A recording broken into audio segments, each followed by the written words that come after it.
Amen. Hello, everybody. What a great introduction. What a wonderful thing. What a great welcome I'm getting here. So thank you very much. I mean, I haven't heard applause like that since I announced that I was going to stop acting.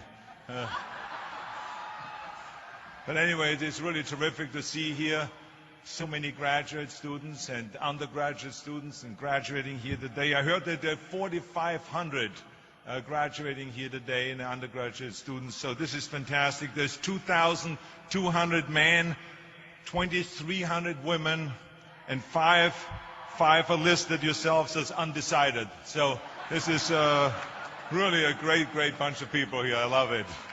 But seriously, President Sample, trustees, faculty, family, friends, and graduates, it is a tremendous privilege to stand before you this morning.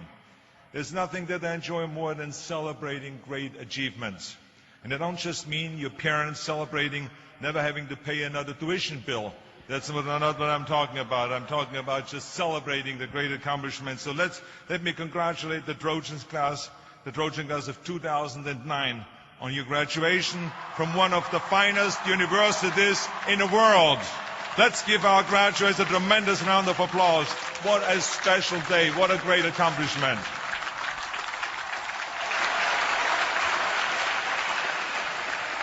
Now, this is an equally special day, of course, for the parents, for the grandparents, siblings, and other family members whose support made all of this today possible. And let's not forget, of course, the professors, those dedicated individuals who taught you, who came up with exciting ways to share your vast wisdom, knowledge, and experience with you. And I must also say thank you to President Sample for honoring me with this fantastic degree. Thank you very much. Wow. Arnold Schwarzenegger, Doctor of Humane Letters. I love it. But of course, I noticed that it wasn't a doctorate in film, or in cinema, or in acting. I wonder why. But anyway, that's okay. I take whatever I can get. But maybe now, since I'm the doctor, I can go back up to Sacramento, and maybe now the legislature will finally listen to me. But anyway, I stand before you today not just as Dr. Schwarzenegger, or as Governor Schwarzenegger, or as the Terminator, or as Conan the Barbarian, but also as a proud new member of this Trojan family. So now, of course, to help you along the way, I thought that the best gift I could give you today is to give you a few of my own personal ideas on how to be successful. And parents, I just want you to know, maybe you should close your ears, you should plug your ears, because maybe there are a few things that you maybe don't like what I have to say. But anyway, I can explain how I became successful and who I am today by going through what I call Dr. Schwarzenegger's 6 rules of success. Now, of course, people ask me all the time. They say to me, what is the secret to success? And I give them always the short version. I say, number 1, come to America. Number 2, work your butt off. And number 3, marry a Kennedy. But anyway. But anyway, these are the short rules. Now today I'm going to give you the 6 rules of success. But before I start, I just wanted to say these are my rules, and I think that they can apply to anyone, but that is for you to decide, because not everyone is the same. There's some people that just like to kick back and coast through life, and others want to be very intense and want to be number 1 and want to be successful. And that's like me. I always wanted to be very intense. I always wanted to be number 1. I took it very seriously in my career. So this was the same when I started with bodybuilding. I didn't want to just be a bodybuilding champion. I wanted to be the best bodybuilder of all times. The same was in the movies. I didn't want to just be a movie star. I wanted to be a great movie star that's the highest paid movie star and have the BAFTA title billing. And so this intensity always paid off for me. This commitment always paid off for me. So here are some of the rules. The first rule is trust yourself. And what I mean by that is so many young people are getting so much advice from their parents and from the teachers and from everyone. But what is most important is that you have to dig deep down and ask yourselves, who do you want to be? Not what, but who. And I'm talking about not what your parents and teachers want you to be, but you. I'm talking about figuring out for yourselves what makes you happy, no matter how crazy it may sound to the people. I was lucky growing up because I did not have the television, or I didn't have telephones, I didn't have the TV, the computers and the iPods. And of course, Twitter was then something that birds did outside the window. But I didn't have all the distractions in all this. I spent a lot of time by myself so I could figure out and listen to what is inside my heart and inside my head. And I recognized very quickly that inside my head and heart were a burning desire to leave my small village in Austria. Not that there was something wrong with Austria, it's a beautiful country, but I wanted to leave that little place and I wanted to be part of something big. The United States of America, a powerful nation, the place where dreams can come true. I knew when I come over here I can realize my dreams. And I decided that the best way for me to come to America was to become a bodybuilding champion, because I knew that was my ticket. The instant that I saw a magazine cover of my idol, Reg Park. He was Mr. Universe, he was starring in Hercules movies, he looked strong and powerful, he was so confident. So when I found out he got that way, I became obsessed, and I went home and I said to my family, I want to be a bodybuilding champion. Now you can imagine how that went over in my home in Austria. My parents, they couldn't believe it. They would have been just happy if I would have become a police officer like my father, or married someone like Heidi, who had a bunch of kids and ran around like the Van Trapp family in Sound of Music. That's what my family had in mind for me, but something else burned inside me. Something burned inside me. I wanted to be different. I was determined to be unique. I was driven to think big and to dream big. Everyone else thought that I was crazy. My friend said, if you want to be a champion in a sport, why don't you go and become a bicycle champion or a skiing champion or a soccer champion? Those are the Austrian sports. But I didn't care. I wanted to be a bodybuilding champion and use that to come to America and use that to go into the movies and make millions of dollars. So, of course, for extra motivation, I read books on strongmen and on bodybuilding and looked at magazines. And one of the things I did was I decorated my bedroom window, my bedroom wall. Right next to my bed, there was this big wall that I decorated all with pictures. I hung up pictures of strongmen and bodybuilders and wrestlers and boxers and so on. And I was so excited about this great decoration that I took my mother to the bedroom and I showed her. And she shook her head. She was absolutely in shock. And tears started running down her eyes. And she called the doctor. She called our house doctor. And she brought him in, and she explained to him, there's something wrong here. She said, she looked at the wall with the doctor, she says, where did I go wrong? I mean, all of Arnold's friends have pictures on the wall of girls. And Arnold has all these men, but it's not just men, they're half naked. And they're oiled up with baby oil. I mean, what is going on here? Where did I go wrong? So you can imagine, the doctor shook his head and he said, there's nothing wrong. At this age, you have idols, and you go and have those. This is just quite normal. So this is rule number one. I wanted to become a champion. I was on a mission. So rule number one is, of course, trust yourself no matter how and what anyone else thinks. And of course, rule number two is break the rules. We have so many rules in life about everything. I say break the rules, not the law, but break the rules. My wife has a T-shirt. My wife has a T-shirt that says, well-behaved women rarely make history. Well, you know, I don't want to burst her bubble, but the same is true with men. It is impossible to be a maverick or a true original if you're too well-behaved and don't want to break the rules. You have to think outside the box. That's what I believe. After all, what is the point of being on this earth if all you want to do is be liked by everyone and avoid trouble? The only way that I ever got any place was by breaking some of the rules. After all, I remember that after I was finished with my bodybuilding career, I wanted to get into acting, and I wanted to be a star in films. You can imagine what the agents said when I went to meet all those agents. Everyone had the same line that it can't be done. The rules are different here. Just look at your body. You have this huge, monstrous body, overly developed, that doesn't fit into the movies. You don't understand. This was 20 years ago, the Hercules movies. Now there's the little guys that are in, Dustin Hoffman, Woody Allen, Jack Nicholson, before he gained weight, of course, that is. But anyway, those are the guys that were in. And the agent also complained about my accent. He says, no one ever became a star with an accent like that, especially not with a German accent. And yes, I can imagine with your name, Arnold Schwarzenschnitzel or whatever the name is, on a billboard. Yeah, that's going to draw a lot of tickets and sell a lot of tickets. Yeah, right. So this is the kind of negative attitude they had, but I didn't listen to those rules. Even though they were very nice and they said, look, we can get you some bit parts. We can get you to be, playing a wrestler or a bouncer. Oh, maybe with your German accent, we can get you to be a Nazi officer in Hogan's Heroes or something like that. But, I didn't listen to all this. These were their rules, not my rules. I was convinced I could do it, that if I worked as hard as I did in bodybuilding, 5 hours a day, and I started getting to work, I started taking acting classes, took English classes, took speech classes, dialogue classes, accent removal classes. It really helped me. And finally, I broke through. And I started getting the first parts in TV, Streets of San Francisco. Lucille Ball hired me.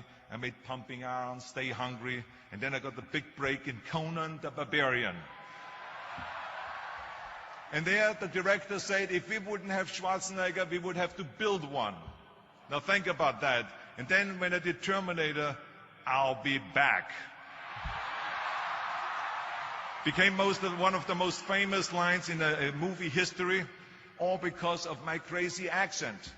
Now think about it. The things that the agent said would be totally a detriment and would be impossible for me to get a job, all of a sudden became an asset for me. All of those things, my accent, my body, and everything. So it just shows you never listen that you can't do something. And you have to work your way up, of course, run for something else first. I mean, it was the same when I ran for governor. The same lines that you have to work your way up, it can't be done. And then, of course, I ran for governor, and the rest, of course, is history. They said you have to start with a small job as mayor, and then as assemblyman, and then as lieutenant governor, and then as governor. And they said, that's the way it works in a political career. I said, I'm not interested in a political career. I want to be a public servant. I want to fix California's problems and bring people together and bring the parties together. So like I said, I decided to run. I didn't pay attention to the rules, and I made it, and the rest is history. Which, of course, brings me to rule number 3. Don't be afraid to fail. Anything I've ever attempted, I was always willing to fail. In the movie business, I remember that you pick scripts. Many times you think this is a winning script, but then, of course, you find out later on when you do the movie that it didn't work, and the movie goes in the toilet. Now, we have seen my movies, Red Sonja, Hercules in New York, Last Action Heroes. Those movies went in the toilet.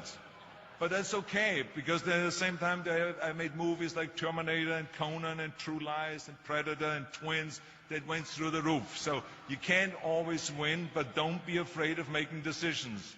You can't be paralyzed by fear or failure, or you will never push yourself.